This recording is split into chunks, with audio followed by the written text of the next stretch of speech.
So, hi everyone. So, on this video, I wanted to talk a bit about Islam and Muslims and what is going on in Europe. So, one thing I have realized when it comes to what the Muslims are saying, what the Muslims are saying is Islam is a religion of peace. And I I feel that the world is not embracing that, and they believe it. They believe Islam is a religion of peace, and the world should accept that Islam is a religion of peace. And because Islam is a religion of peace, we should expect peace in the Middle East. Why? Because Islam is a religion of peace, and therefore that translates to most people in the Middle East are Muslims. As such, there should be peace in the Middle East.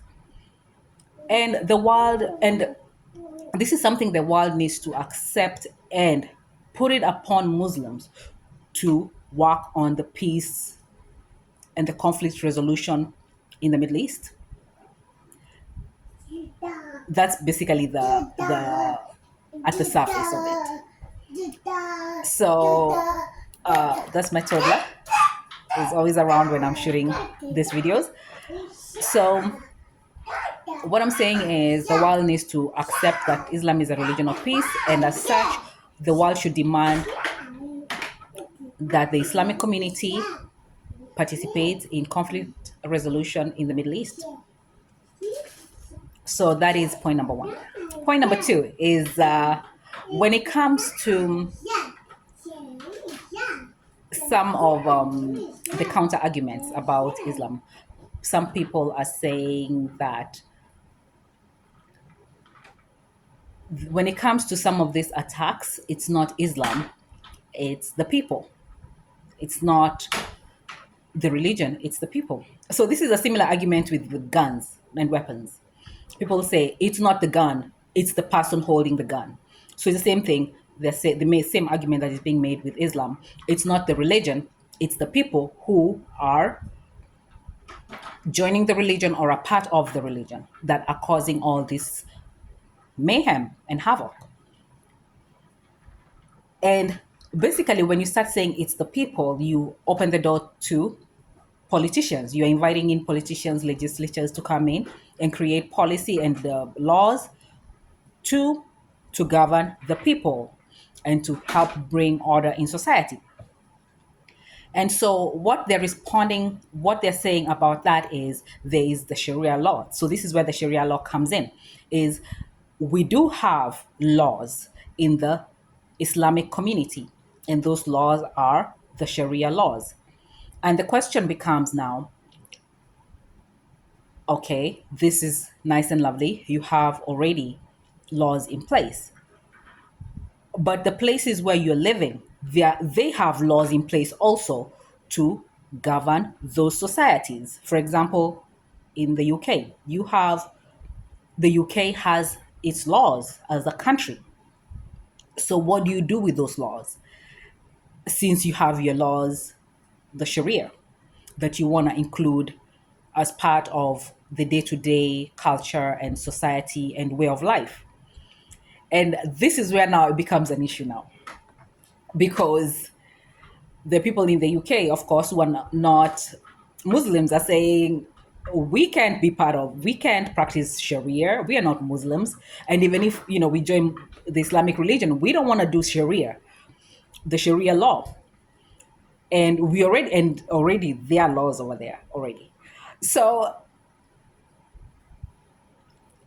this issue of Islam taking over Europe and the Sharia law replacing their existing laws is I'm not sure whether it's a clash in civilizations. I think it's more of the issue of religion and governance. It comes into religion and politics. It falls under that, and and it's interesting how it's going to play out. don't think the Sharia law is going to replace their local laws over there. They're already established and they prefer those laws over the more stringent uh, Islamic laws. So there is that when it comes to the Sharia issue, the Sharia law issue. So there's the number three issue that, I've been just thinking about and just I picked up from just watching the videos and reading some articles, but mostly was from watching people talk about this. There is one thing I noticed is when you watch videos here on YouTube, you realize that a lot of Middle Eastern people look Caucasian. And I think this is the other problem. You listen to them and you think you're listening to a Caucasian man, but really you're listening to somebody from the Middle East, born and raised in the Middle East. They just sound, they're speaking English and sorry, my toddler is over here. They just sound like white men. And it's very hard to differentiate. So I think this is the other issue, the issue of China and Korea, they look the same. And mostly if you talk to Koreans, if you tell a Korean, are you from China? First, Korea. I'm from Korea. Okay, let's get this right. So the Chinese, they're not so sensitive, but the Koreans, they always correct you. That Korea, mostly South Korea. So, and shout out to the South Koreans. They like to party. So I had a really good friend who was from South Korea. Um, so hi to her. I'm just saying this to say that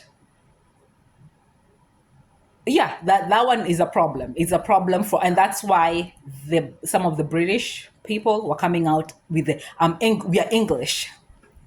We're not just British. We are English. We are not British, Irish, British. We are English.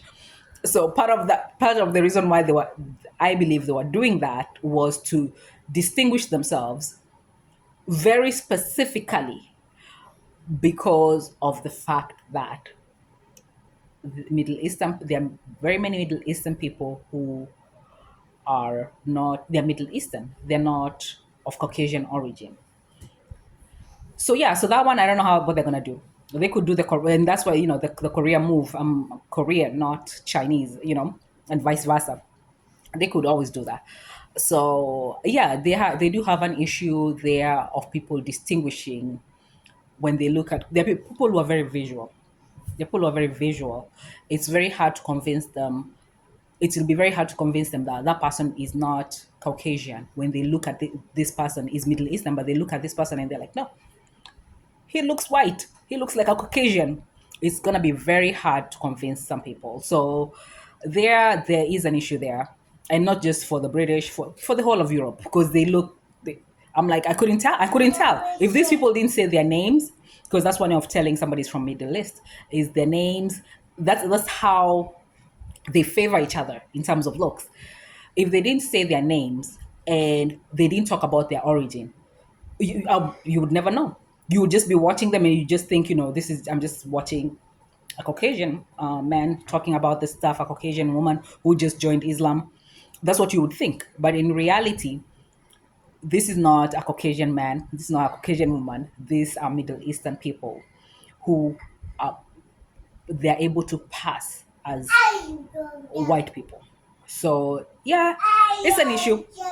It's their issue, but I just wanted to highlight that.